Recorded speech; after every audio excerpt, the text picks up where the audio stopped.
ഹരേ കൃഷ്ണ. ഹരേ കൃഷ്ണ. ഹരേ കൃഷ്ണ. ഹരേ കൃഷ്ണ മാതാജി. ഹരേ കൃഷ്ണ. ഹരേ കൃഷ്ണ. കൃഷ്ണ ജ്ഞാനാഞ്ജനശലാകയാ ചക്ഷുരുന്മിലിതം യേന തസ്മൈ ശ്രീഗുരവേ നമഃ. ശ്രീചൈതന്യമനോഭീഷ്ടം സ്ഥാപിതം യേന ഭൂതലെ സ്വയം രൂപ കഥാ മഹ്യം ദദാന്തി സ്വപദാന്തികം. വന്ദേഹം ശ്രീഗുരോ ശ്രീയുതപദകമലം ശ്രീഗുരും വൈഷ്ണവാം ച ശ്രീരൂപം സാഗ്രജാതം സഗണരഘുനാഥാനിധം താം സജീവം സാ അദ്വൈതം സാവധൂതം വർജനസഹിതം ശ്രീകൃഷ്ണ ചൈതന്യദേവം ശ്രീരാധാകൃഷ്ണപാദാൻ സഗണലളിത ശ്രീവിശാഖാന്വിതം ഹേ കൃഷ്ണ കരുണാ സിന്ധു ദീനബന്ധോ ജഗത്പദേ ഗോപേശ ഗോപികാ കാന്ത രാധാ കാന്ത നമോസ്തുതേ തപ്ത കാഞ്ചന ഗൗരാംഗി രാധേ വൃന്ദാവനേശ്വരി വൃഷഭാനുദേവി പ്രണമാമി ഹരിപ്രിയേ വാഞ്ചാകൽപതരൂപ്യസ്യ കൃപാ സിന്ധുഭ്യേവ ച പതിതാനാം പാവനേഭ്യോ വൈഷ്ണവേഭ്യോ നമോ നമഃ. നമാം വിഷ്ണുപാദായ കൃഷ്ണപ്രേഷ്ഠായ ഭൂതലേ ശ്രീമതേ പതാകസ്വാമിൻ ഇതി നാമിനെ നമഃ. ആചാര്യപാദായ നിതായ കൃപപ്രദായിനെ ഗൗരഗദാദാമദായ നഗരഗ്രാമധാരിണേ നമാം വിഷ്ണുപാദായ കൃഷ്ണപ്രേഷ്ഠായ ഭൂതലേ ശ്രീമതേ ഭക്തിവേദാന്ത സ്വാമിൻ ഇതി നാമിനെ നമസ്തേ സാരസ്വതേ ദേവേ ഗൗരവാണി പ്രചാരിണേ നിർവിശേഷ ശൂന്യവാദി പാശ്ചാത്യ ദേശധാരിണേ. ജയോ ശ്രീകൃഷ്ണ ചൈതന്യ പ്രഭോ നിത്യാനന്ദ ശ്രീ അദ്വൈത ഗദാധര ശ്രീവാസാദി ഗൗരഭക്തവൃന്ദ. നാരായണം നമസ്കൃത്യം നരം ചൈവ നരോത്തമം ദേവീം സരസ്വതിം വ്യാസം തതോ ജയമുദീരയേ. നഷ്ടപ്രായേഷു ഭദ്രേഷു നിത്യം ഭാഗവത സേവയാ ഭഗവതീർ ഉത്തമ ശ്ലോകേ ഭക്തിർഭവതി നൈഷ്ഠികീ. ഹരേ കൃഷ്ണ കൃഷ്ണ കൃഷ്ണ ഹരേ ഹരേ ഹരേ രാമ രാമ രാമ ഹരേ ഹരേ. ഹരേ കൃഷ്ണ. ഹരേ കൃഷ്ണ. ഹരേ കൃഷ്ണ. ഹരേ കൃഷ്ണ മാതാജി. ഹരേ കൃഷ്ണ മാതാജി. അല്ലേ ഹരേ കൃഷ്ണ കാണാൻ സാധിക്കുന്നില്ലേ? മാതാജി കാണാം. ഹരേ കൃഷ്ണ. ഒരു മിനിറ്റ് കേട്ടോ. ഹരേ കൃഷ്ണ. ഹരേ കൃഷ്ണ. ഹരേ കൃഷ്ണ മാതാജി. ഹരേ കൃഷ്ണ. ഹരേ കൃഷ്ണ മാതാജി. ഹരേ കൃഷ്ണ. മാതാജി. ഹരേ കൃഷ്ണ. നമ്മളപ്പോ ഇന്നലെ എന്താണ് നമ്മൾ പറഞ്ഞുകൊണ്ടിരുന്നത്? പരീക്ഷിത്ത് മഹാരാജാവ് എങ്ങനെയാണ് വീടൊക്കെ വിട്ട് ആ ഒരു തക്ഷകന്റെ ശാപം ലഭിച്ചതിന് ശേഷം ഗംഗാതീരത്ത് വന്നിരുന്ന് തപസ് ചെയ്യുന്ന ഒരു ലെവലിലാണ് പറയുന്നത് അല്ലെ. അപ്പോഴാണ് സുഖദേവ ഗോസ്വാമി എല്ലാ മുനിവര്യന്മാരും അവിടെ വരുന്നുണ്ട്. ശ്രേഷ്ഠരായിട്ടുള്ള അപ്പൊ വ്യാസദേവരും നാരദരും എല്ലാവരും അതിലുണ്ടായിരുന്നു എന്നാണ് പറയുന്നത്. അപ്പൊ അതിലാണ് നമ്മൾക്ക് സൂത ഗോസ്വാമി അവരെല്ലാവരും ആ സമയത്താണ് ഭാഗവതം ആദ്യമായിട്ട് കേൾക്കുന്നത്. അപ്പൊ രണ്ടാമത്തെ തവണ ശൗനകാദി ഋഷികള് അവിടെ വന്നു കഴിഞ്ഞിട്ട് ഇവിടെ കലിയുഗം ആരംഭിക്കുന്നതിന് മുമ്പായിട്ട് ഈ കലിയുഗത്തിലെ ആൾക്കാര് അത്രയും അധപ്പതിച്ചു പോവും കലിയുടെ പ്രഭാവം മൂലം. അതുകൊണ്ട് അവർക്ക് വേണ്ടി യാഗങ്ങൾ ചെയ്യണം എന്ന് പറഞ്ഞിട്ട് 1000 വർഷത്തെ ഒരു യാഗം ചെയ്യാനായിട്ട് അവരെല്ലാവരും കൂടിയിട്ട് അവിടെ കൂടുകയാണ്.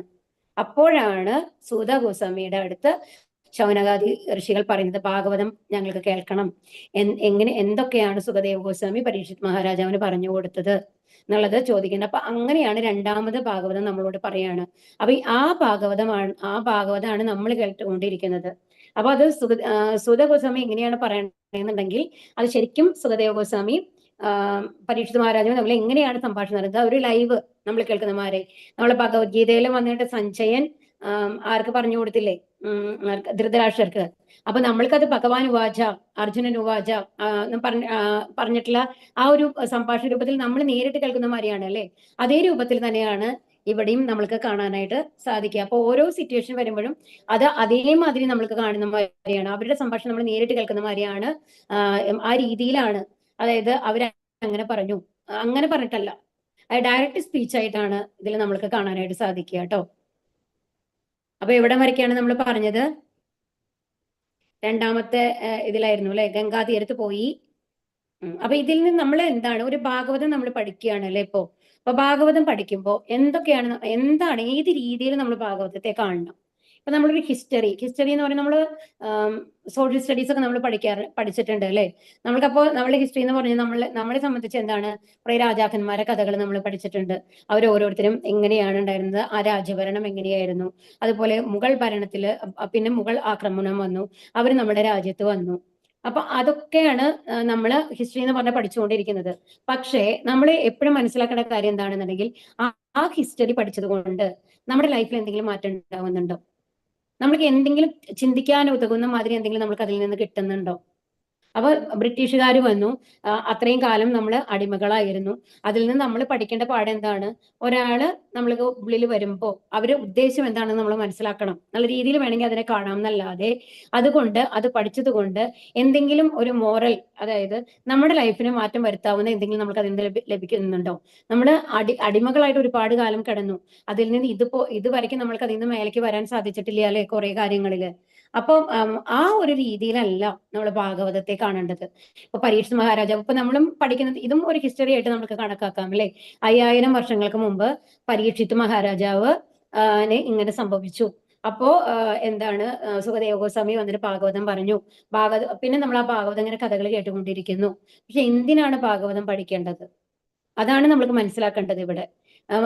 എന്താണ് ഭക്തരുടെയും, ഇപ്പൊ ഇവിടെ എന്താ പറയുന്നത്, നമ്മൾക്ക് പരിപൂർണതയിലേക്കുള്ള പാത എന്തെന്ന് കാണിച്ചു തരുവാനാണ് സന്യാസി ശ്രേഷ്ഠന്മാരുടെയും ഭക്തരുടെയും ഗുരുവായ അങ്ങയോട് ഞാൻ അപേക്ഷിക്കുന്നു എന്ന് പറയുന്നത് പരീക്ഷിത്ത് അല്ലേ. അപ്പൊ പരീക്ഷത്തിന് വേണ്ടിയിട്ടല്ല. അതാണ് നമ്മൾ മനസ്സിലാക്കേണ്ടത്. അതാണ് പറഞ്ഞില്ലേ, നമ്മളൊരു ശുദ്ധ ഭക്തരായിട്ടുള്ള ആൾക്കാരെല്ലാം ദുഃഖിയാണ്. അവർ മറ്റുള്ളവർക്ക് വേണ്ടിയിട്ടാണ് ചോദ്യങ്ങൾ ചോദിക്കുന്നത്, സ്വയമല്ല. ഇപ്പൊ പരീക്ഷിത് മഹാരാജാവിനെ സംബന്ധിച്ച് ഇപ്പോ എന്താണ്, ഈ ലോകത്ത് ജീവിക്കുന്ന ആൾക്കാർക്ക് വേണ്ടിയിട്ട്, അതും എസ്പെഷ്യലി മരിക്കുന്ന സമയത്ത് എന്താണ് അവരുടെ യഥാർത്ഥ ധർമ്മം എന്ന് ചോദിക്കുന്നുണ്ട്. അത് പരീക്ഷിത് മഹാരാജാവ് മരിക്കുന്നതിന് വേണ്ടി 7 ദിവസങ്ങളേ ഉള്ളൂ. അപ്പൊ ജീവിച്ചുകൊണ്ടിരിക്കുന്ന ആൾക്കാരെ കർമ്മങ്ങളൊന്നും ഇനി പരീക്ഷിത് മഹാരാജാവിന് ചോദിച്ച് മനസ്സിലാക്കേണ്ട ആവശ്യമില്ല അല്ലെ. അതും 7 ദിവസത്തിന്റെ അവസാനം പരീക്ഷിത് മഹാരാജാവ് ഇവിടെ നിന്ന് പോവാണ്. അപ്പൊ മരിക്കുന്ന സമയത്ത് എന്നുള്ളത് വേണമെങ്കിൽ നമുക്ക് എടുക്കാം. പക്ഷെ അപ്പോ അത് പരീക്ഷിത് മഹാരാജാവിന് വേണ്ടിയിട്ടാണോ പരീക്ഷിത് മഹാരാജാവ് ചോദിച്ചിട്ടുള്ളത്? അതുപോലെ തന്നെ ഭഗവാന്റെ അവതാരങ്ങളെ കുറിച്ച് അതുപോലെ തന്നെ എന്താണ് ഈ വേദങ്ങളുടെ സാരം എന്താണ്? ഈ മരിക്കുന്ന സമയത്ത് നമ്മൾ ജീവിക്കാൻ പോകുന്ന ഒരാൾക്ക് വേദത്തിന്റെ സാരങ്ങൾ അറിഞ്ഞിട്ട് എന്തെങ്കിലും ഗുണമുണ്ടെന്ന് നമുക്ക് പറയാം. പക്ഷെ പരീക്ഷിത് മഹാരാജാവിനെ അറിയാം, ഇന്ന് 7 ദിവസമേ ഉള്ളൂ. ഇനി ഈ 7ാമത്തെ ദിവസത്തിന്റെ അവസാനം ഒരു തക്ഷകന്റെ എന്താണ് കടി വെച്ച് ഞാൻ എന്തെങ്കിലും മരിക്കാനാണ് പോകുന്നത്. ആ സമയത്ത് ഇത്രയും ഇലോബറേറ്റ് ആയിട്ട് ധർമ്മത്തെ കുറിച്ച്, അതുപോലെ തന്നെ എന്താണ് ഭഗവാന്റെ അവതാരങ്ങൾ, ഭഗവാന്റെ ലീലാവതാരങ്ങൾ എന്താണ്, ഇതെല്ലാം മനസ്സിലാക്കേണ്ട ആവശ്യമുണ്ടെന്ന് നമുക്ക് തോന്നുന്നുണ്ടോ? ഇല്ല. പക്ഷെ അപ്പൊ എന്തുകൊണ്ടാണ്, ആർക്ക് വേണ്ടിയിട്ടാണ് പരീക്ഷിത് മഹാരാജാവ് ഇത് ചോദിക്കുന്നത്? ഇനി വരാൻ പോകുന്ന ഈ കലിയുഗത്തിലെ ഓരോ ആൾക്കാർക്കും വേണ്ടിയിട്ടാണ് പരീക്ഷിത് മഹാരാജാവ് ഈ ചോദ്യങ്ങൾ ചോദിക്കുന്നത്. അപ്പൊ നമ്മൾക്ക് എന്താണ്, നമ്മൾ ഭാഗവതം വായിക്കുമ്പോൾ എന്തായിരിക്കണം നമ്മളുടെ ഉദ്ദേശം എന്ന് പറയുന്നത്? ഇതൊരു കഥ കേൾക്കുന്ന ലാഘവത്തോടെ കേൾക്കേണ്ടതല്ല. നമ്മുടെ ലൈഫിനെ നമ്മളുടെ ലൈഫിൽ ഒരുപാട് സിറ്റുവേഷൻസ് വരും, ചലഞ്ചിങ് ആയിട്ടുള്ള സിറ്റുവേഷൻസ് അല്ലെ. ചിലപ്പോ ഇത് ചെയ്യണോ വേണ്ടയോ എന്താണെന്നുള്ളത് ഇപ്പൊ നമ്മൾ കാണാറുണ്ട്. ഇപ്പൊ നിറയെ ഒരു ന്യൂസ് പേപ്പർ ഒക്കെ എടുത്തു കഴിഞ്ഞാൽ നമ്മൾ നിറയെ കാണാം. ഒരു ദിവസത്തെ ന്യൂസ് പേപ്പർ എടുത്തു കഴിഞ്ഞാല് ഒരു 2-3 ആത്മഹത്യകളുടെ ഒക്കെ വാർത്തകൾ നമ്മൾ കേൾക്കാറുണ്ട്. അപ്പൊ എന്തുകൊണ്ടാണ് അത്തരം ഒരു സന്ദർഭം നമ്മുടെ ലൈഫിൽ വരുന്നത്? എല്ലാവരുടെ ജീവിതത്തിലും ചലഞ്ചിങ് ആയിട്ടുള്ള സിറ്റുവേഷൻസ് വരുന്നില്ലേ? അത് ഈ ആത്മഹത്യ ചെയ്യുന്ന ആൾക്കാരുടെ അടുത്ത് മാത്രമാണോ, അവരുടെ ഉള്ളിൽ അവരുടെ ജീവിതത്തിൽ മാത്രമാണോ ഈ ചലഞ്ചസ് ഉള്ളത്? അങ്ങനെയല്ല. അത് എങ്ങനെ നേരിടണം, എന്താണ് നമ്മുടെ ഈ ലൈഫിന്റെ ഉദ്ദേശ്യം? അപ്പൊ നമ്മുടെ യഥാർത്ഥ ഉദ്ദേശം എന്ന് പറയുന്നത് ഭഗവാന്റെ അടുത്തേക്ക് പോകുന്നതാണ്. നമ്മൾ 10ാം ക്ലാസ് പരീക്ഷയിൽ റാങ്കോടെ പാസ്സാവുന്നതോ അല്ലെങ്കിൽ ഏറ്റവും ഉന്നതമായ രീതിയിൽ ഒരു ജോലി കിട്ടുന്നതോ അല്ല എന്നുള്ളത് നമ്മൾക്ക് മനസ്സിലാക്കണം.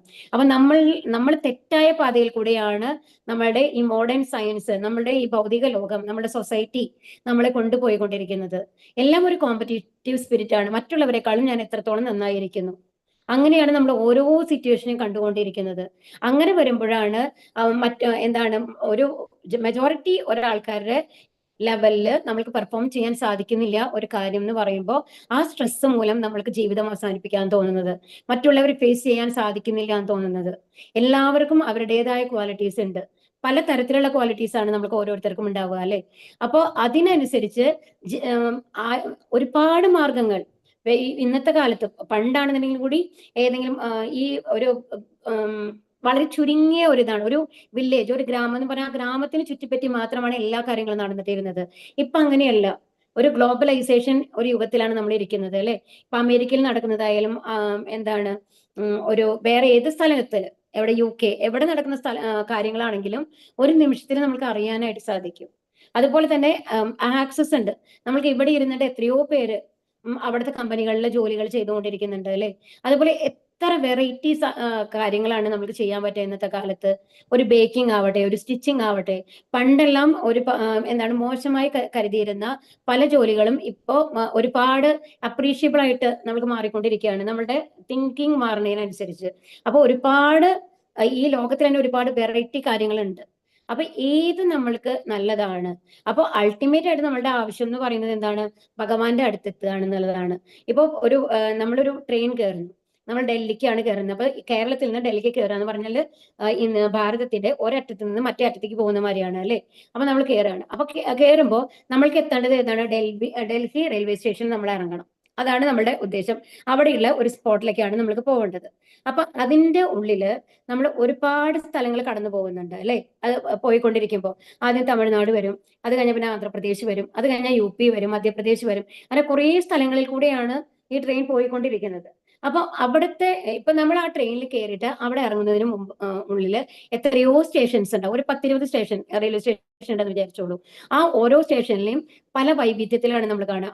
ഓരോ സ്ഥലത്തെ കൾച്ചർ വ്യത്യാസമായിരിക്കും, അവിടുത്തെ ആൾക്കാരുടെ സ്വഭാവങ്ങൾ വ്യത്യാസമായിരിക്കും. ഇതൊക്കെ നമുക്ക് വീക്ഷിക്കാനായിട്ട് സാധിക്കും. പക്ഷേ ഇതിൽ ഈ അവിടുത്തെ ആൾക്കാരുടെ ജീവിത രീതിയോ അവിടുത്തെ പൊളിറ്റിക്കൽ കാര്യങ്ങളോ ഇത് ഏതെങ്കിലും നമ്മൾക്ക് ഇമ്പോർട്ടൻസ് ആണോ നമ്മൾക്ക് ഈ ഡൽഹി സ്റ്റേഷനിൽ എത്താനായിട്ട്? അല്ല. നമ്മൾ ഡൽഹിയിൽ ഒരു ടിക്കറ്റ് എടുത്തിട്ടുണ്ടെന്നുണ്ടെങ്കിൽ അതിന്റെ ഉള്ളിൽ നമ്മൾക്ക് എന്താ വേണ്ടത്? നമ്മുടെ ശരീരം ഫിറ്റ് ആയിരിക്കണം അവിടെ വരയ്ക്കും. നമ്മളുടെ ഹെൽത്ത് ഇഷ്യൂസ് ഒന്നും വരാൻ പാടില്ല ഡൽഹി എത്തണവർക്ക്. നമ്മളുടെ പ്രയോറിറ്റി അതൊക്കെയാണ് ആയിരിക്കണം അല്ലെ. അവിടെ എത്തുമ്പോൾ അല്ലാണ്ട് അവിടെ കയറുന്ന ആൾക്കാരൊക്കെ എങ്ങനെ ബിഹേവ് ചെയ്യണു, എന്ത് ചെയ്യുന്നു, അല്ലെങ്കിൽ ആരൊക്കെ ഏത് സ്റ്റേഷനിൽ ഇറങ്ങുന്നു, അവിടുത്തെ ആൾക്കാരുടെ ബിഹേവിയർ എന്താണ്, അവിടുത്തെ കൾച്ചർ എന്താണ്, അവർ ഏത് തരത്തിൽ സംസാരിക്കുന്നു, ഇതെല്ലാം നമ്മൾക്ക് ബാധകമാണോ? ശരിക്കും പറഞ്ഞാൽ അല്ല. അല്ലെ. നമ്മളുടെ അന്തിമമായ ലക്ഷ്യം എന്ന് പറയുന്നതാണ് ഡൽഹി സ്റ്റേഷനിൽ എത്തുക. അതിൻ്റെ ഇടയിൽ ഒരുപാട് ആൾക്കാർ കയറുന്നുണ്ടാവും, ഇറങ്ങുന്നുണ്ടാവും, അവരോട് നമ്മൾ നല്ല രീതിയിൽ സംസാരിക്കുന്നുണ്ടാവും, ഒരു ഫ്രണ്ട്ഷിപ്പ് ഉണ്ടാക്കുന്നുണ്ടാവും. പക്ഷെ അവർ ഇറങ്ങുന്നതോടുകൂടി ആ ബന്ധങ്ങൾ തീർന്നു അല്ലെ. അതുപോലെ തന്നെയാണ് നമ്മളുടെ ജീവിതം എന്ന് പറയുന്നത്. അപ്പോൾ നമ്മളുടെ ജീവിതം എന്ന് പറയുന്നതാണ്, നമ്മൾക്ക് ഒരു ഡെസ്റ്റിനേഷൻ ഉണ്ട്, ആ ഡെസ്റ്റിനേഷനിലേക്ക് എത്താണ് വേണ്ടത്. അപ്പൊ എന്താണ് വേണ്ടത്? അവിടേക്ക് എത്താനായിട്ട് എന്തൊക്കെ കാര്യങ്ങൾ നമ്മൾക്ക് അറിയണം, അതാണ് ഭാഗവതം നമ്മളെ പഠിപ്പിക്കുന്നത്. അല്ലാതെ ഇതെന്ന് പറയുന്നത് ഒരു പരീക്ഷിത് മഹാരാജാവിന്റെ തനിയായിട്ടുള്ള സ്റ്റോറിയോ ഒരു പുരഞ്ജരന്റെ സ്റ്റോറിയോ അല്ലാന്നുണ്ടെങ്കിൽ നാരദരുടെ സ്റ്റോറിയോ വ്യാസദേവരുടെ സ്റ്റോറിയോ അങ്ങനെയല്ല അത്. അപ്പൊ ഭാഗവതത്തിന് കാണേണ്ടത് എന്താണെന്നുണ്ടെങ്കിൽ ഇതിൽ നിന്ന് ഭഗവാന്റെ അടുത്ത് എത്താനായിട്ട് നമ്മൾ എന്തൊക്കെ പഠിച്ചെടുക്കണം, ആ ഒരു മനോഭാവത്തോട് കൂടിയിട്ട് വേണം നമ്മൾ ഭാഗവതം കാണാൻ. മറ്റേതൊന്നും ഇവിടെ ഇമ്പോർട്ടന്റ് അല്ല നമ്മൾക്ക്. അപ്പൊ അതുകൊണ്ടാണ് എന്ത് പറയുന്നത്, ഗുരുവായ അങ്ങയോട് എന്താണ് അപേക്ഷിക്കുന്നത്? പരിപൂർണതയിലേക്കുള്ള പാത എന്തെന്ന് കാണിച്ചു തരണം, ഭഗവാന്റെ അടുത്തേക്ക് എത്താനുള്ളൊരു പാത എനിക്ക് കാണിച്ചു തരൂ എന്നുള്ളതാണ്. ഒരാൾ ശ്രവിക്കേണ്ടതും ജപിക്കേണ്ടതും സ്മരിക്കേണ്ടതും ആരാധിക്കേണ്ടതും എന്ത്? അപ്പൊ അതിന് വേണ്ടിയിട്ട് നമ്മൾ എന്ത് ചെയ്യണം? എന്താണ് ഞാൻ കേൾക്കേണ്ടത്? എന്താണ് ഞാൻ ജപിച്ചുകൊണ്ടിരിക്കേണ്ടത്? എന്താണ് ഞാൻ സംസാരിക്കേണ്ടത്? എന്തിനെ കുറിച്ചാണ് ഞാൻ ആലോചിക്കേണ്ടത്? ആരെയാണ് ഞാൻ ആരാധിക്കേണ്ടത്? അല്ലെങ്കിൽ എന്തിനെയെന്നും കരണീയമല്ലാത്തവ എന്തൊക്കെയാണ് ഞാൻ ഇതിൽ നിന്ന് മാറ്റി നിർത്തേണ്ടത്? ഇത് എന്നെല്ലാം മനസ്സിലാക്കുവാൻ ദയവ് ചെയ്ത് എന്നെ അനുവദിച്ചാലും ഈ പറഞ്ഞതെല്ലാം അങ്ങ് ദയവായി വിശദീകരിച്ചു തന്നാലും. അപ്പൊ ആ ഒരു മനോഭാവത്തിലാണ് പരീക്ഷിത് മഹാരാജ് ഏത് മനോഭാവത്തിലാണ് ഈ ലോക ജനത ഭഗവാന്റെ അടുത്തെത്താനായിട്ട് എന്തൊക്കെ അവർ ചെയ്യണം, എങ്ങനെയാണ് അവർ ജീവിക്കേണ്ടത്, ഇതൊക്കെയാണ് ഭാഗവതം നമ്മളെ പഠിപ്പിക്കുന്നത്. ഈ ചോദ്യങ്ങളുടെ ഉത്തരമായിട്ടാണ് ഭാഗവതം വരുന്നത്. പരീക്ഷിത് മഹാരാജാവിന്റെ ഈ ചോദ്യത്തിനുള്ള ഉത്തരവും സ്വകീയ പ്രകൃതി മുതൽ വിശ്വാരംഭം വരെ സർവ്വതും സംബന്ധിച്ച് മറ്റ് അനേകം ചോദ്യങ്ങൾക്കുമുള്ള ശുകദേവ ഗോസ്വാമിയുടെ വിശദീകരണങ്ങളും അവിടെ സന്നിഹിതരായിരുന്ന സന്യാസി വര്യന്മാർ പരീക്ഷിത് മഹാരാജാവിന്റെ മരണം വരെയുള്ള 7 ദിവസങ്ങൾ തുടർച്ചയായി ഏകാഗ്രചിത്തരായി ശ്രവിച്ചു. ആ പരീക്ഷിത് മഹാരാജാവിന്റെ ഈ ചോദ്യത്തിനുള്ള ഉത്തരങ്ങളാണ് പറഞ്ഞു അല്ലെ. അപ്പൊ സ്വകീയ പ്രകൃതി മുതൽ വിശ്വാരംഭം വരെ, അതായത് നമ്മൾ ആരാണ്, നമ്മൾ എങ്ങനെ ഇരിക്കണം തൊട്ട് പിന്നെ എന്താണ് വിശ്വാരംഭം വരെ, എങ്ങനെയാണ് ഈ പ്രപഞ്ച സൃഷ്ടി നടന്നത്, മഹത്തത്വം രൂപീകരിച്ചത് എങ്ങനെ, കാരണോദകസായിൽ നിന്ന് ഗർഭോദസായിയുടെ വിസ്തരണം എങ്ങനെ വന്നു, അത് കഴിഞ്ഞ് ഗർഭോദസായിൽ നിന്ന് ക്ഷീരോദകസായി വന്നു, അതുപോലെ പ്രപഞ്ചങ്ങൾ എങ്ങനെ വന്നു, പ്രപഞ്ചത്തിന്റെ ഉള്ളിൽ ഈ വൈവിധ്യങ്ങൾ എങ്ങനെയാണ് വന്നത്, അതെല്ലാം വിശ്വാരംഭം വരെ സർവ്വതും സംബന്ധിച്ച് മറ്റനേകം ചോദ്യങ്ങൾക്കുള്ള ശുകദേവ ഗോസ്വാമിയുടെ വിശദീകരണങ്ങളും അവിടെ സന്നിഹിതരായിരുന്ന സന്യാസി വര്യന്മാർ പരീക്ഷിത് മഹാരാജാവിന്റെ മരണം വരെയുള്ള 7 ദിവസങ്ങൾ തുടർച്ചയായി ഏകാഗ്രചിത്തരായി ശ്രമിച്ചു. അപ്പൊ അവിടെ പരീക്ഷിത് മഹാരാജാവ് ശരിയാണ്, മരണത്തിന് മുമ്പ് എല്ലാ പാപങ്ങളും തീരണം, അതുകൊണ്ട് ഭഗവാന്റെ കഥകൾ അത്രയും ശ്രദ്ധിച്ച് കേൾക്കണം എന്നുള്ള ആ ഒരു ഒരേ ലക്ഷ്യത്തിലിരുന്നു എന്ന് വിചാരിക്കാം. കാരണം ഇനി സമയമല്ലേ കേൾക്കാനായിട്ട് അല്ലെ, 7 ദിവസങ്ങളേ ഉള്ളൂ. എന്നാൽ അവിടെ വന്നിരുന്ന എല്ലാ മുനിവര്യന്മാരും മുനിശ്രേഷ്ഠന്മാരും അതേ മനസ്സോട് കൂടിയിട്ട് അത്രയും ഏകാഗ്രമായിട്ടാണ് അത് ശ്രമിച്ചത്. അന്നെന്ന് പറയുമ്പോൾ പറഞ്ഞ ശ്രവണത്തിൽ കൂടിയാണ്, വാമൊഴിയിൽ കൂടിയാണ് ഇത് ഓരോ തലമുറയിൽ നിന്ന് അടുത്ത തലമുറയിലേക്ക് പോയി എന്ന് പറഞ്ഞു അല്ലേ. ഇത് കഴിഞ്ഞ സൂതഗോസ്വാമിയാണ് നമ്മൾക്ക് പറയുന്നത് ഈ ഭാഗവതം. പക്ഷെ അതിൽ ഒരു സെന്റൻസ് പോലും വിടാതെ അത് അതേമാതിരി പകർത്തിയിട്ടാണ് നമ്മൾക്ക് പറഞ്ഞു തരുന്നത്. അപ്പൊ അവരുടെ ശ്രവണം ഒന്ന് ആലോചിച്ച് നോക്കൂ. നമ്മളാണെന്നുണ്ടെങ്കിൽ ഇപ്പോൾ ഒരു അരമണിക്കൂർ നമ്മൾ ക്ലാസ് കേൾക്കുന്നു, അതിലെന്താ പറഞ്ഞതെന്ന് അറിയണമെന്നുണ്ടെങ്കിൽ നമ്മൾ എന്ത് ചെയ്യണം? രണ്ടാമത് വീണ്ടും അതിന്റെ വീഡിയോ ഉണ്ടോ, ലൈവ് റെക്കോർഡ് നമ്മൾ എടുത്തു നോക്കും അല്ലെ, എന്തൊക്കെ അതിൽ പറഞ്ഞതെന്ന് അറിയാനായിട്ട്. അത്രയാണ് നമ്മളുടെ ശ്രദ്ധ എന്ന് പറയുന്നത്. അപ്പൊ അന്നത്തെ ആ ഒരു എന്താണ് കോൺസെൻട്രേഷൻ ഏത് ലെവലാണെന്ന് ആലോചിച്ച് നോക്കൂ. അപ്പൊ അത് മനസ്സ് അത്രയും ശുദ്ധമായത് കൊണ്ടാണ്. അതായത് ഒരു empty വെസൽസിലേക്ക് വന്നു കഴിഞ്ഞിട്ട് നമുക്ക് നിറയെ സാധനങ്ങൾ ഇടാം. അതിൽ കുറെ നിറഞ്ഞതിലാണെന്നുണ്ടെങ്കിലോ അതിൽ മുഴുവൻ കൊള്ളില്ല അല്ലെ. അതുപോലെയാണ് നമ്മളുടെ മനസ്സിൽ ഒരുപാട് അനാവശ്യമായിട്ടുള്ള കുറെ ആഗ്രഹങ്ങളും അതെല്ലാം വെച്ച് നമ്മൾ നിറച്ചിരിക്കുകയാണ് നമ്മുടെ മനസ്സ്. അപ്പൊ അതിലേക്ക് ഉൾക്കൊള്ളുന്നതിന് ഒരു ലിമിറ്റ് ഉണ്ടാവും. അപ്പൊ അതിനു വേണ്ടി ആദ്യം എന്താ ചെയ്യേണ്ടത്? നമ്മളുടെ മനസ്സ് ഉള്ള സാധനങ്ങൾക്ക് പുറത്ത് കളഞ്ഞിട്ട് വേണം ഈ പുതിയ സാധനങ്ങൾക്ക് ഉള്ളിലേക്ക് കയറ്റാനായിട്ട്. അതിനു വേണ്ടിയിട്ടാണ് ചൈതന്യ മഹാപ്രഭു നമ്മളോട് പറഞ്ഞത് എന്താണ് ഹരേ കൃഷ്ണ മന്ത്രം ജപിക്കൂ, എന്നിട്ട് നിങ്ങളുടെ മനസ്സൊക്കെ ശുദ്ധിയാക്കും. അപ്പൊ ആ ശുദ്ധമായ മനസ്സിലേക്ക് എല്ലാ നല്ല കാര്യങ്ങളും നമുക്ക് ശേഖരിക്കാനായിട്ട് സാധിക്കും. പരീക്ഷിത് മഹാരാജാവിന്റെ ശുകദേവ ഗോസ്വാമി ശ്രീമദ് ഭാഗവതം ആദ്യമായി വിശദീകരിച്ചപ്പോൾ അവിടെ സന്നിഹിതരായിരുന്ന സൂത ഗോസ്വാമി പിന്നീട് നൈമിഷാരണ്യത്തിൽ സമ്മേളിച്ച മഹർഷി വര്യന്മാർക്ക് ഭാഗവതം ആവർത്തിച്ചു കൊടുത്തു. അപ്പൊ രണ്ടാമത് സൂത ഗോസ്വാമി, ഇതിവിടെ നമ്മൾ ഗംഗാതീരത്തിലാണ് ഇവിടെ പറയുന്നത് അല്ലെ. രണ്ടാമത് നടക്കുന്നത് എവിടെയാണ്? നൈമിഷാരണ്യത്തിലാണ് യാഗം നടത്താനായിട്ട് അവരെല്ലാവരും കൂടി ചേർന്നത്. അതും 1000 വർഷത്തെ യാഗം നടത്താനാണ് അവർ വന്നത്. അപ്പൊ ആ സമയത്താണ് ഭാഗവതം പറഞ്ഞു കൊടുക്കുന്നത്. ആ മഹർഷി വര്യന്മാർക്കാകട്ടെ സാമാന്യ ജനങ്ങളുടെ ആത്മീയ ക്ഷേമ താല്പര്യാർത്ഥം കലിയുഗത്തിന്റെ ഹീനമായ ദുഷ്പ്രഭാവങ്ങളെ ചെറുക്കാൻ സുദീർഘവും നിരന്തരവുമായ യജ്ഞാനുഷ്ഠാനത്തിനായി നൈമിഷാരണ്യത്തിൽ ഒത്തുചേർന്നതായിരുന്നു. അപ്പൊ അവരെന്തിനാ ചേർന്നത്? കലിയുഗത്തിന്റെ ഹീനമായ ദുഷ്പ്രഭാവങ്ങളെ, ആ കലിയുടെ പ്രഭാവത്തെ ചെറുക്കാൻ വേണ്ടിയിട്ട്, കലിയുഗത്തിലെ ആൾക്കാരെ നല്ലവരാക്കി മാറ്റാൻ വേണ്ടിയിട്ട്, അവരെ ഇതിൽ കലിയുടെ പിടിയിൽ പെടാതിരിക്കാൻ വേണ്ടിയിട്ടുള്ള യാഗങ്ങൾ നടത്താൻ വേണ്ടിയിട്ടാണ് അവരെ നൈമിഷാരണ്യത്തിൽ ഒത്തുചേർന്നത്. വേദവിജ്ഞാനത്തിന്റെ സാരം അറിയുന്നതിനുള്ള മഹർഷിമാരുടെ അപേക്ഷ മാനിച്ച് സൂത ഗോസ്വാമി ഭാഗവതത്തിന്റെ 18,000 സമഗ്ര ശ്ലോകങ്ങളും പരീക്ഷിത് മഹാരാജാവിന് ശുകദേവ ഗോസ്വാമി പറഞ്ഞു കൊടുത്ത അതേ പ്രകാരം തന്റെ സ്മൃതിയിൽ നിന്ന് പകർന്നു നൽകി. നോക്കൂ, തന്റെ സ്മൃതിയിൽ നിന്ന്, തന്റെ ഓർമ്മയിൽ നിന്ന് അതെല്ലാം അതേപടി ശേഖരിച്ചു വെച്ചിരിക്കുകയാണ് അവരുടെ തലയിൽ നിന്ന്. ആലോചിച്ച് നോക്കൂ, ബ്രെയിനിൽ. അപ്പൊ അത് അതേപടിയാണ് നമ്മൾക്ക് പറഞ്ഞു തരുന്നത് എന്നാണ് പറയുന്നത്. അപ്പൊ എത്ര ശുദ്ധ ഭക്തന്മാരായിരിക്കണം അവരൊക്കെ അല്ലെ. ഭഗവാന്റെ അത്രയും അനുഗ്രഹം ഇല്ലാന്നുണ്ടെങ്കിൽ ഇത്രയും കാര്യങ്ങൾ ഓർത്തു വെക്കാനായിട്ട് സാധിക്കൂ. അപ്പൊ വേദവിജ്ഞാനത്തിന്റെ സാരം അറിയുന്നതിനുള്ള രണ്ടാമത്തെ ചോദ്യങ്ങളാണ് കേട്ടോ. രണ്ടാമത്തെ ചോദ്യമാണ് ഇത് പരീക്ഷത്തിന്റെ വേദങ്ങളുടെ സാരം എന്താണ് എന്നുള്ളത്. അപ്പൊ അതറിയാൻ വേണ്ടിയിട്ട് സൂത ഗോസ്വാമി അതേപോലെ തന്നെയാണ് പറഞ്ഞു കൊടുക്കുന്നതെന്നാണ് പറയുന്നത്. പരീക്ഷിത് മഹാരാജാവിന്റെ ചോദ്യങ്ങൾക്ക് ശുകദേവ ഗോസ്വാമിയുടെ ഉത്തരങ്ങൾ സൂത ഗോസ്വാമി വിവരിക്കുന്നതാണ് പഠിതാക്കൾ ശ്രീമദ് ഭാഗവതത്തിൽ നിന്നും ശ്രവിക്കുന്നത്. ഇതിനു പുറമെ ചില അവസരങ്ങളിൽ സൂത ഗോസ്വാമി നൈമിഷാരണ്യത്തിലെ ഋഷിമാരുടെ വക്താവായ ശൗനക മഹർഷിയുടെ അന്വേഷണങ്ങൾക്ക് നേരിട്ട് വിശദീകരണം നൽകുന്നതായി കാണും. അതാണ് ഞാൻ പറഞ്ഞത്. ഇപ്പൊ നമ്മൾ പരീക്ഷിത് മഹാരാജയുടെ ചോദ്യങ്ങൾക്ക് സൂത ഗോസ്വാമി മറുപടി പറയുന്നതൊക്കെ എങ്ങനെയാണ് സൂത ഗോസ്വാമി പരീക്ഷിത് മഹാരാജാവിനോട് പറയുന്നത് ഒരു ലൈവ് ടെലികാസ്റ്റ് മാതിരിയാണ് നമ്മൾക്ക് തരുന്നത്. എന്നാൽ ചില സമയത്തോ അതിന് തിരിച്ചുപോയി നൈമിഷാരണ്യത്തിലെ ശൗനക മഹർഷിമാര് ചോദ്യങ്ങൾ ചോദിക്കുന്നുണ്ട്. അതിന് സൂത ഗോസ്വാമി ആൻസർ പറയുന്ന മാതിരിയും നമ്മൾക്ക് കാണാനായിട്ട് സാധിക്കും. അതിനാൽ ശ്രീമദ് ഭാഗവതത്തിന്റെ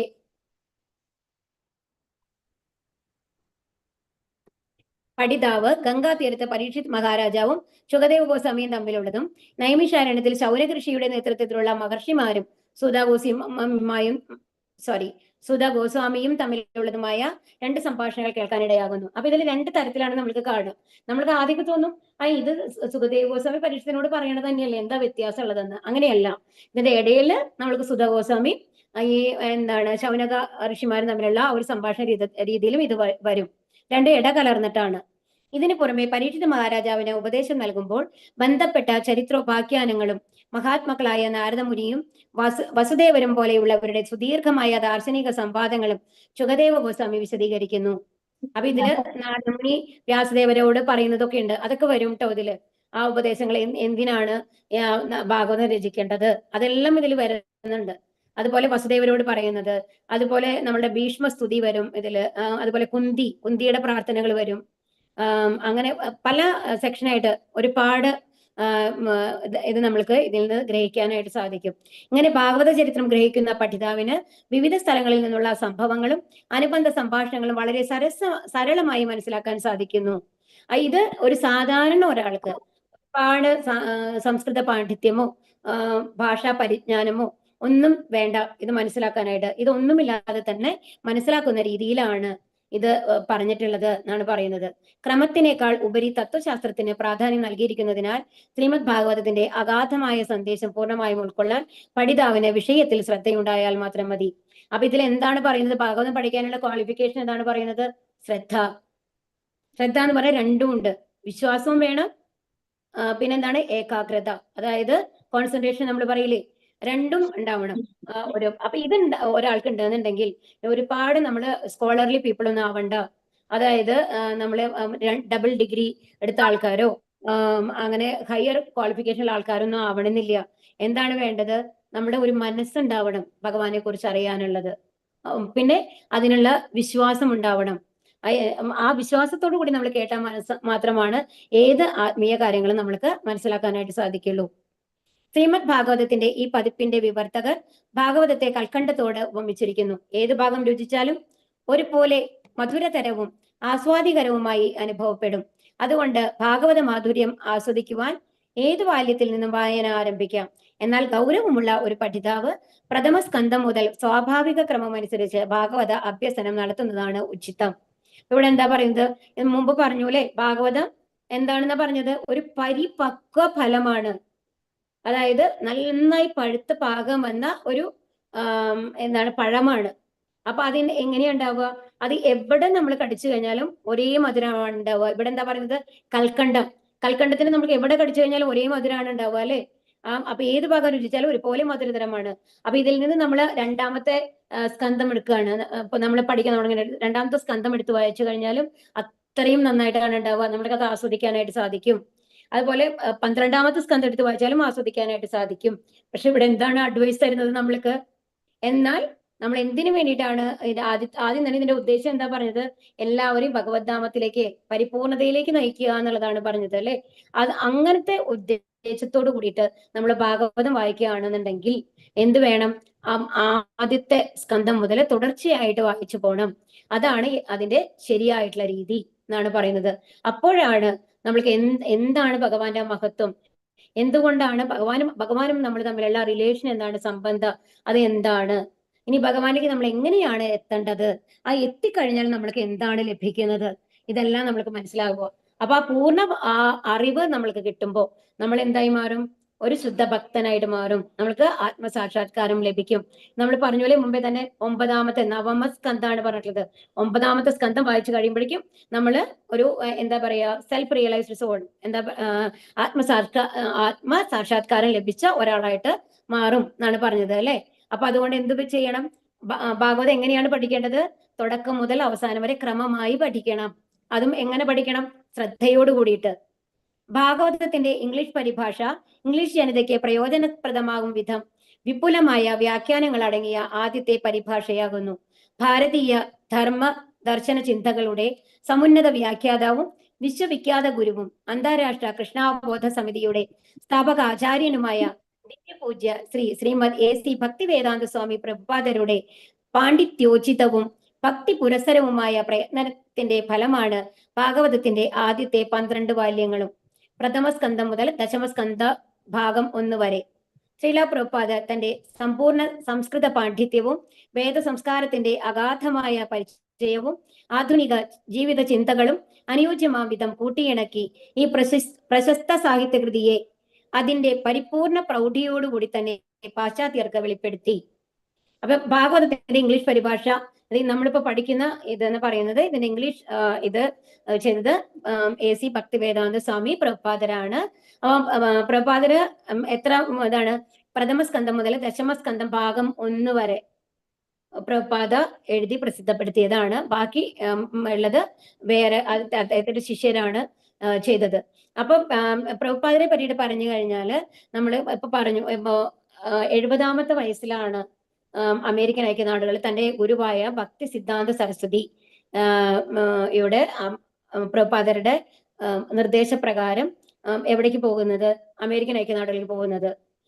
അപ്പൊ രണ്ട് നിർദ്ദേശങ്ങളാണ്, 2 തവണയാണ് മെയിനായിട്ട് പ്രഭുപാദര് തന്റെ ഗുരുവിനെ കാണുന്നത്. അപ്പൊ അപ്പോഴത്തെ നിർദ്ദേശം ആദ്യം കാണുമ്പോൾ 1922 പ്രഭുപാദ കാണുന്നത്. അപ്പോ അവരോട് പറയുന്നത് എന്താണെന്നുണ്ടെങ്കിൽ, നിങ്ങൾ പാശ്ചാത്യ ദേശങ്ങളിൽ, നിങ്ങൾക്ക് ഇംഗ്ലീഷ് അറിയാമല്ലോ, അതുകൊണ്ട് ലോകതലത്തിലെ പാശ്ചാത്യ ദേശങ്ങളിൽ പോയിട്ട് ചൈതന്യ മഹാപ്രഭുവിന്റെ സന്ദേശം പ്രചരിപ്പിക്കൂ എന്നാണ് പറയുന്നത്. ചൈതന്യ മഹാപ്രഭു ആണ് നമ്മൾക്ക് ഈ കലിയുഗ മന്ത്രം നമ്മൾക്ക് തന്നത് അല്ലെ, ഹരേ കൃഷ്ണ മന്ത്രം. അതുപോലെ ഭാഗവത ഇതില് പ്രചരണത്തില് വളരെ മുഴുകിയിരുന്ന ഒരാൾ തന്നെയാണ് ചൈതന്യ മഹാപ്രഭു എന്ന് പറയുന്നത്. അപ്പൊ ഭാഗവതത്തിന്റെ സന്ദേശം എല്ലായിടത്തും എത്തിക്കുക, ഭഗവത്ഗീതയുടെ സന്ദേശം എല്ലായിടത്തും എത്തിക്കുക എന്നുള്ള നിർദ്ദേശമാണ് ആര് കൊടുത്തത്? ഭക്തി സിദ്ധാന്ത സരസ്വതി പ്രഭുപാദ ഈ ഭക്തി വേദാന്ത സ്വാമി പ്രഭുപാദർക്ക് കൊടുത്തത്, തന്റെ ശിഷ്യന് കൊടുത്തത്. അതുപോലെ അതിനുശേഷം പിന്നെ കാണുമ്പോൾ 1935 അവർ രാധാകുണ്ടില് രണ്ടാമത് കാണുമ്പോൾ പറയും എന്താണ്, കിട്ടുന്ന അതായത് പുസ്തകങ്ങളെ എഴുതാൻ സാധിക്കുകയാണെങ്കിൽ എഴുതുക, പുസ്തകം എന്താണ് ഈ ഭാഗവതം ഇതെല്ലാം ഭഗവത്ഗീതയൊക്കെ ഇംഗ്ലീഷിൽ എല്ലാവർക്കും ഗ്ലോബലായിട്ട് എല്ലാവർക്കും അറിയുന്ന രീതിയിൽ പ്രസിദ്ധീകരിക്കാൻ ശ്രമിക്കുക എന്നുള്ളതാണ് പ്രഭുപാദർ. അതുപോലെ അതിന് കിട്ടുന്ന പൈസ കൊണ്ട് നിങ്ങൾ അമ്പലങ്ങൾ ഉണ്ടാക്കി എല്ലാ ആൾക്കാർക്കും ഒരുമിച്ച് ചേർന്നിരുന്ന് ഭഗവാനെ ആരാധിക്കാനുള്ള സൗകര്യങ്ങൾ ഉണ്ടാക്കി കൊടുക്കുക. ഇതൊക്കെയാണ് പ്രഭുപാദർക്ക് കൊടുത്ത നിർദ്ദേശങ്ങൾ ഗുരുവിന്റെ. ആ നിർദ്ദേശം പാലിച്ച് 70-ാം വയസ്സിലാണ് അദ്ദേഹം അമേരിക്കൻ ഐക്യനാടുകളിലേക്ക് പോകുന്നത്. അപ്പൊ അവിടെ പോയി കഴിഞ്ഞിട്ടാണ് നമ്മൾ മനസ്സിലാക്കേണ്ടത് എന്താണെന്നുണ്ടെങ്കിൽ 3 സ്കന്ധം വരയ്ക്ക് മാത്രമാണ് ഈ പ്രഭുപാദര് 70-ാമത്തെ വയസ്സ് വരയ്ക്ക് അവർ എഴുതി ആ ഒരു കൈയെഴുത്ത് കോപ്പികളായിട്ട് ഉണ്ടായിരുന്നത്. അത് എല്ലാം ആണ് അവിടേക്ക് അമേരിക്കൻ ഐക്യനാടുകളിലേക്ക് അവർ കൊണ്ടുപോയത്. അതിനു മുമ്പ് ഒരു പ്രസിദ്ധീകരിക്കുന്നുണ്ട്. അപ്പൊ ഈ ആദ്യത്തെ 3 സ്കന്ധം വരയ്ക്ക് മാത്രമാണ് അവിടെ കംപ്ലീറ്റ് ആയിരുന്നുള്ളൂ. അതിനുശേഷം ഈ 12-ാമത്തെ വലിവ് ഇവർ പറയുന്നുണ്ടല്ലോ, ദശമസ്കന്ധത്തിന്റെ ഭാഗം 1 വരെ. ദശമസ്കന്ധം എന്തെന്ന് പറയുന്നത് ഒരുപാട് ഇലോബറേറ്റ് ആയിട്ടുള്ള സെക്ഷനാണ്. അപ്പൊ അതിന്റെ ആദ്യത്തെ ഭാഗം വരയ്ക്കാണ് അവിടെ പോയിട്ടാണ്. അതായത് അപ്പൊ 70 വയസ്സിൽ പോയ ആള് 1977 മരിച്ചിട്ടുണ്ട്. 1965 അപ്പൊ ഏകദേശം ഒരു 10-11 വർഷത്തിലാണ് ഇത്രയും ഈ ഭാഗവതത്തിന്റെ ഫുൾ ഭാഗങ്ങള് പ്രസിദ്ധീകരിച്ചത്, പ്രസിദ്ധീകരിച്ചത്. ഡിക്റ്റോഫോൺ ഉപയോഗിച്ച് അവര് ഡിക്റ്റേറ്റ് ചെയ്ത് അങ്ങനെ ടൈപ്പ് ചെയ്ത് അങ്ങനെ പ്രസിദ്ധീകരിച്ചതാണ് ഇത് മുഴുവൻ. എന്നിട്ട് അത് പ്രസ്സിൽ കൊണ്ടുപോയി പ്രസിദ്ധീകരിച്ചതാണ്. അപ്പൊ ഒന്ന് ആലോചിച്ച് നോക്കൂ, നമ്മളെ സംബന്ധിച്ച് ഈ ശ്ലോകങ്ങൾ ഇപ്പൊ ഭഗവത്ഗീതയ്ക്ക് 18,000 ശ്ലോകങ്ങളാണ്. ഒരു ദിവസം ഒരു ശ്ലോകം എന്നുള്ള ലെവലിൽ നമ്മൾ വായിച്ചു പോവുകയാണെങ്കിൽ തന്നെ 18,000 ദിവസം വേണം അതിന്. 18,000 ദിവസം എന്ന് പറഞ്ഞാൽ ഒന്ന് ആലോചിച്ച് നോക്കൂ എത്ര വരുന്നുണ്ട് എന്നുള്ളത്, എത്ര കൊല്ലം എടുക്കും എന്നുള്ളത്. ഒരു എന്താ പറയാ 60 വയസ്സിന്റെ ലെവൽ നമ്മൾ എടുക്കും. by3 ഇട്ട് കഴിഞ്ഞാൽ 18/3 എന്ന് ആലോചിച്ച് നോക്കൂ എത്ര കൊല്ലം നമ്മൾക്ക് എടുക്കും. അപ്പൊ പക്ഷെ പ്രഭുപാദര് ഇത്രയും എഴുതി, ഓരോന്നിനും വിവർത്തനം എഴുതി 10 കൊല്ലം കൊണ്ടാണ് ഇത്രയും ബൃഹത്തായിട്ടുള്ള ഇത് വിവർത്തനം ചെയ്തിട്ടുള്ളത്. അതൊരു സാധാരണ ആൾക്ക് സാധിക്കാവുന്നതാണോ? അതും 70 വയസ്സിന് ശേഷമുള്ള ഒരാൾക്ക്. അതിന്റെ ഇടയിൽ ഇത്രയും പ്രചരണങ്ങൾ നടത്തിയിട്ടുണ്ട്, ഇത്രയും അമ്പലങ്ങൾ ഉണ്ടാക്കിയിട്ടുണ്ട്, അത്രയും അവർ ട്രാവൽ ചെയ്തിട്ടുണ്ട് ലോകം മുഴുവൻ. 14 തവണയാണ് വേൾഡിലെ മുഴുവൻ ട്രാവൽ ചെയ്തിട്ടുള്ളത്. അപ്പൊ അവരുടെ ഡെഡിക്കേഷൻ. അപ്പൊ എന്നും രാത്രി 2 മണി വരയ്ക്കും പ്രഭുപാദ ഇതിന്റെ വിവർത്തനങ്ങളിലും എഴുതാനും ഡിക്റ്റോഫോണിൽ അത് ഡിക്റ്റേറ്റ് ചെയ്തും അങ്ങനെയാണ് സമയം എടുത്തത്. 2 മണിക്കൂറാണ് ഉറങ്ങാനെടുത്തിരുന്നത് എന്നാണ് പറയുന്നത്.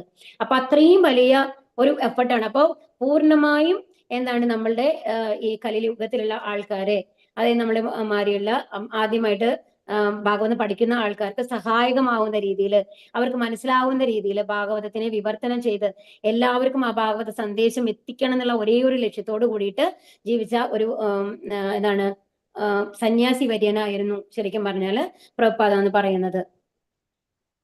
അപ്പൊ അദ്ദേഹത്തിന് സമ്പൂർണ്ണ സംസ്കൃത പാണ്ഡിത്യവും വേദസംസ്കാരത്തിന്റെ അഗാധമായ പരിചയവും ആധുനിക ജീവിത ചിന്തകളും അനുയോജ്യവിധം കൂട്ടിയിണക്കി. അപ്പൊ അദ്ദേഹം ശരിക്കും പറഞ്ഞ ഒരു ഫാർമസി അങ്ങനത്തെ ഇതാണ് നടത്തിയിരുന്നത്. അത്രയും നല്ലൊരു ബിസിനസ് ചെയ്തിരുന്ന ഒരാളാണ്. അപ്പൊ ഒരുപാട് നല്ല എന്താണ് പറയാ, അത്രയും നോളജബിൾ ആണ്. സംസ്കൃതത്തിൽ അത്രയും അധികം പാണ്ഡിത്യമുണ്ട്, അതുപോലെ തന്നെ ഇംഗ്ലീഷ് അത്രയ്ക്കും പാണ്ഡിത്യമുണ്ട്. അപ്പൊ എല്ലാ ലാംഗ്വേജും ഒരുപോലെ, ബംഗാളിയാണ് അവര്. അപ്പൊ ഈ 3 ലാംഗ്വേജും ഒരുപോലെ അത്രയും പാണ്ഡിത്യത്തോട് കൂടിയിട്ട് അതിന്റെ ആ ഒരു ഇതാണ് നമ്മൾക്ക് ഈ ഭാഗവതത്തിന്റെ ഭാവാർത്ഥങ്ങളിൽ നമുക്ക് കാണാൻ സാധിക്കുക. അപ്പൊ അതിൽ എപ്പോഴും നമ്മളുമായിട്ട് ബന്ധപ്പെടുന്ന രീതിയിലാണ് ഓരോ കാര്യങ്ങളും പ്രഭുപാദ കണക്ട് ചെയ്തിട്ടുള്ളത്. അതുകൊണ്ട് ഏതൊരാൾക്ക് വായിച്ചാലും ഒരുപാട് പഴയ കാലങ്ങളിൽ ഇപ്പോ വേദങ്ങളെ കുറിച്ച് അറിയണം, എന്നാലാണ് ഭാഗവതം മനസ്സിലാവും എന്നുള്ള ആ കൺസെപ്റ്റിനെ പൂർണ്ണമായിട്ട് മാറ്റിയിട്ട് ആര് വായിച്ചാലും ഭാഗവതം മനസ്സിലാവും, ഭാഗവതത്തിന്റെ സന്ദേശം എന്താണെന്ന് മനസ്സിലാക്കും എന്നുള്ള ലെവലിലേക്ക് കൊണ്ടുവന്നത് പ്രഭുപാദയാണ്. അപ്പൊ ഈ പ്രശസ്ത സാഹിത്യകൃതിയെ അതിനെ പരിപൂർണ പ്രൗഢിയോടെ തന്നെ പാശ്ചാത്യർക്ക് വെളിപ്പെടുത്തി. 1977 ശ്രീല പ്രഭുപാദർ ഇഹലോകവാസം വെടിഞ്ഞ ശേഷം അദ്ദേഹത്തിന്റെ യശസ്തംഭമായ ഈ കൃതി അദ്ദേഹത്തിന്റെ ശിഷ്യരായ ശ്രീ ഹൃദയാനന്ദ ദാസഗോസ്വാമിയും ശ്രീ ഗോപി പരാണധനദാസരും ചേർന്ന് പൂർത്തിയാക്കി. അപ്പൊ അദ്ദേഹത്തിന് ഈ 2 ശിഷ്യന്മാരാണ് അതിനെ പൂർത്തിയാക്കിയത്. ഒരു പാരഗ്രാഫേ ഉള്ളൂ കേട്ടോ, ഇതും കൂടി നമുക്ക് അവസാനിപ്പിക്കാൻ തോന്നുന്നു എനിക്ക്. നിരവധി കാരണങ്ങളാൽ ഈ രചന അമൂല്യമാണെന്ന് പഠിതാക്കൾക്ക് അനുഭവഗോചരമാകും. ഭാരത സംസ്കാരത്തിന്റെ വരേണ്യ പേരുകളിൽ താല്പര്യമുള്ള അന്വേഷണാർത്ഥികൾക്ക് അത് സംബന്ധിച്ച സൂക്ഷ്മവും യഥാർത്ഥവുമായ വിശദവിവരണങ്ങളുടെ സംഭരണിയാണിത്. ധർമ്മദർശനങ്ങളുടെ താരതമ്യ പഠന പഠിതാക്കൾക്ക് ഭാരതത്തിന്റെ സമ്പൂർണ്ണ ആത്മീയ പൈതൃകങ്ങളുടെ അർത്ഥമൂല്യങ്ങൾക്കുള്ള പൂർവമായ നിരൂപണ സമർപ്പണമാണ് ശ്രീമദ് ഭാഗവതം. ഇവിടെ എന്താ പറയുന്നത്? ഭാരതീയ സംസ്കാരത്തിന്റെ വരേണ്യ വേരുകളിൽ, അതായത് നമ്മുടെ ഭാരത സംസ്കാരം എന്താണ്, നമ്മുടെ പുരാണങ്ങൾ എന്ത് പറയുന്നു, ഇവിടെ എത്ര ഋഷിവര്യന്മാരുണ്ടായിരുന്നു, എങ്ങനത്തെ ആൾക്കാരാണ് ഇവിടെ ജീവിച്ചിരുന്നത്, അതിനെക്കുറിച്ചൊക്കെ അറിയണമെന്ന് ആഗ്രഹമുള്ള ആൾക്കാർക്ക് ഇത് വളരെ അനുഗ്രഹമാണ്. കാരണം ഇത് മുഴുവൻ എന്താണ്, ശുദ്ധഭക്തന്മാരുടെ കഥകളാണ് അല്ലെ. അത് സംബന്ധിച്ച് സൂക്ഷ്മവും യഥാർത്ഥമായ വിശദവിവരങ്ങൾ, അതും അതെങ്ങനെ നമ്മൾക്ക് കിട്ടണം, ഒരു എന്താ പറയുക, കലർപ്പില്ലാണ്ട് കിട്ടണം അല്ലെ. എന്ത് സാധനമാണെങ്കിൽ കലർപ്പില്ലാണ്ട് കിട്ടുമ്പോഴാണ് അതിന്റെ, ഇപ്പൊ തേനാണെന്നുണ്ടെങ്കിൽ നമ്മൾ പറയും, ഇപ്പൊ പുറത്തുനിന്ന് തേൻ വാങ്ങുകയാണെന്നുണ്ടെങ്കിൽ നമുക്ക് ടെൻഷൻ വരും, അതിൽ എന്തൊക്കെയാണ് ചേർത്തിട്ടുള്ളത്, അറിവിടെ ശർക്കര ചേർത്തിട്ടുണ്ടാവാം അല്ലെ. പക്ഷെ നേരിട്ട് തേനീച്ചക്കൂടി നമുക്ക് കിട്ടുകയാണെന്നുണ്ടെങ്കിലോ അത് ശുദ്ധമായ തേനായിരിക്കും, അതിന് എല്ലാ ഗുണങ്ങളും ഉണ്ടാവും അല്ലെ. അതുപോലെ കിട്ടണം നമ്മൾക്ക് എന്തെന്ന്, നമ്മളുടെ ഭഗവാനെ കുറിച്ചുള്ള അറിവുകൾ, ഭഗവാന്റെ ലീലകളെ കുറിച്ചുള്ള അറിവുകളൊക്കെ എങ്ങനെയാണ് കിട്ടേണ്ടത്, കലർപ്പില്ലാതെ നമ്മളുടെ ഇന്റർപ്രിട്ടേഷൻ ഇല്ലാണ്ട് നമ്മൾക്ക് കിട്ടണത്. അതായത് നമ്മളുടെ എല്ലാ കാര്യങ്ങളും 3 പ്രകൃതി ഗുണങ്ങളിൽ അധീനമായതുകൊണ്ട് നമ്മൾ ഗ്രഹിക്കുന്നത് അത് പൂർണ്ണമാവണമെന്നില്ല.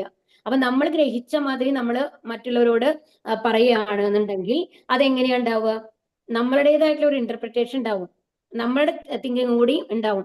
പക്ഷെ എങ്ങനെയാണത് വരേണ്ടത്, ഭഗവാൻ ഏത് വാക്കുകളാണോ പറഞ്ഞത് ഞാൻ അതിൽ കൂട്ടലുകളും കുറയ്ക്കലുകളും ഇല്ലാണ്ട് അടുത്ത തലമുറയ്ക്ക് കൊടുക്കണം. അപ്പോഴാണത് ഭഗവാന്റെ വാക്കുകളാവുന്നത്, അപ്പോഴാണത് യഥാർത്ഥമാകുന്നത്, പരമസത്യമാകുന്നത്.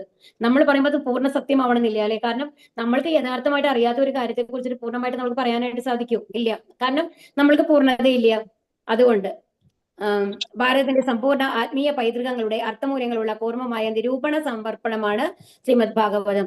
സാമൂഹ്യ ശാസ്ത്രജ്ഞർക്കും നരവംശ ശാസ്ത്രജ്ഞർക്കും സമാധാനപൂർവ്വം ശാസ്ത്രാനുസരണവുമായ ഘടകങ്ങൾ പരസ്പരം ബന്ധപ്പെട്ട് സമൂഹ നന്മയ്ക്കായി പ്രവർത്തിക്കുന്ന അത്യന്തം വികാസം പ്രാപിച്ച ആത്മീയ വിശ്വദർശന അടിസ്ഥാനത്തിൽ പടുത്തുയർത്തിയ അത്യുന്നത ആചാര സംഹിതയായ വേദ സംസ്കാരത്തിന്റെ പ്രായോഗിക നിർവഹണം ദൃശ്യമാക്കുന്ന ഒന്നാകുന്നു ശ്രീമദ് ഭാഗവതം. രാജകീയ പ്രൗഢിയുള്ള തേജോമയമായ പ്രബന്ധങ്ങൾ അഥവാ കാവ്യങ്ങളുടെ അത്യുത്തമ കൃതിയായി സാഹിത്യ വിദ്യാർത്ഥികൾ ശ്രീമദ് ഭാഗവതത്തെ കാണുന്നു.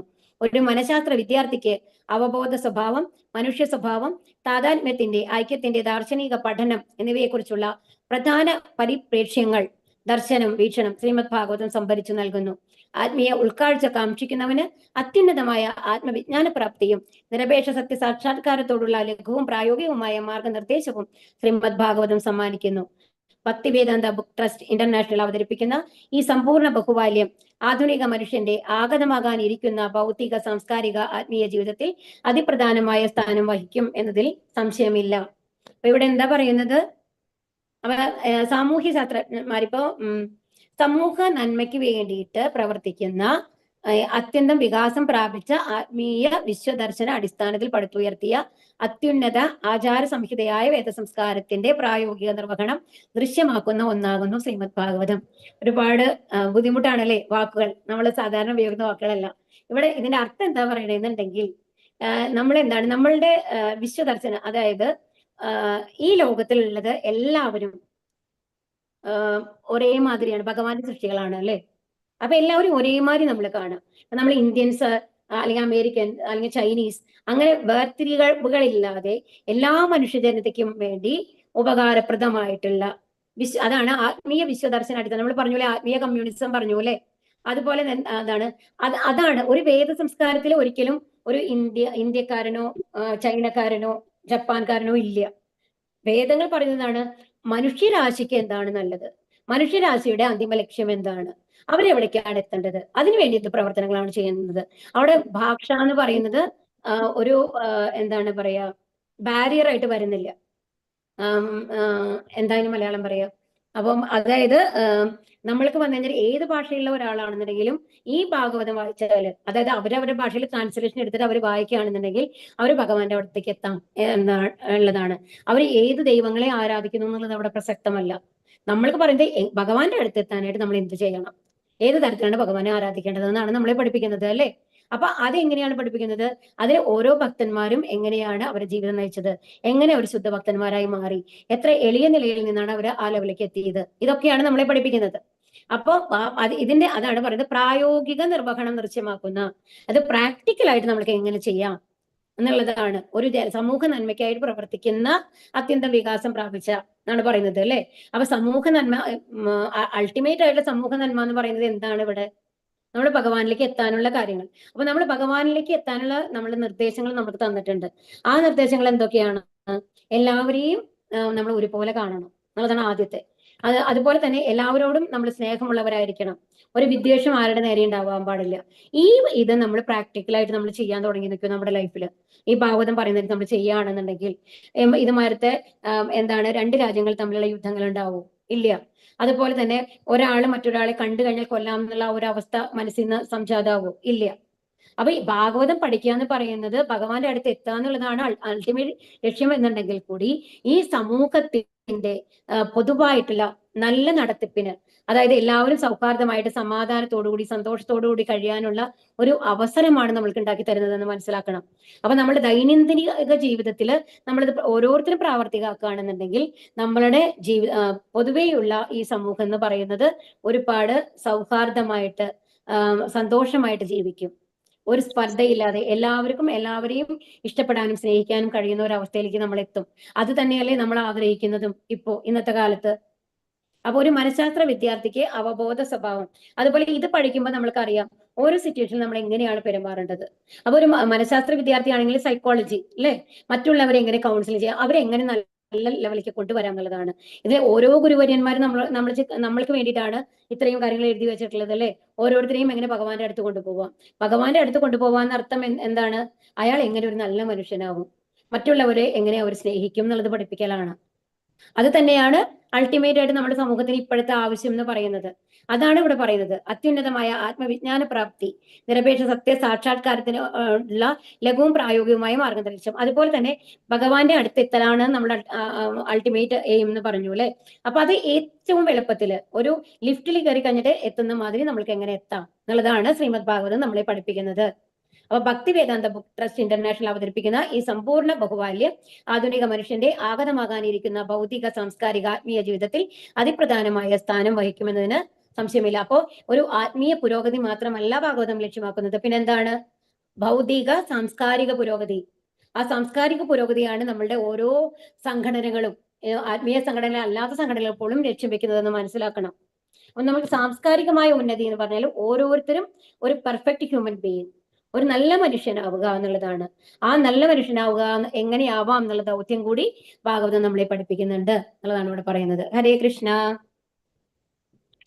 ഹരേ കൃഷ്ണ. ഹരേ കൃഷ്ണ മാതാജി. ഹരേ കൃഷ്ണ. അടുത്ത ക്ലാസ്സിൽ കേട്ടോ. ഹരേ കൃഷ്ണ മാതാജി. ഹരേ കൃഷ്ണ മാതാജി. പഠിതാനം ആനന്ദകോടി की जय प्रपाद की जय गुरु महाराज की जय. हरे कृष्णा. ഹരേ കൃഷ്ണ മാതാജി.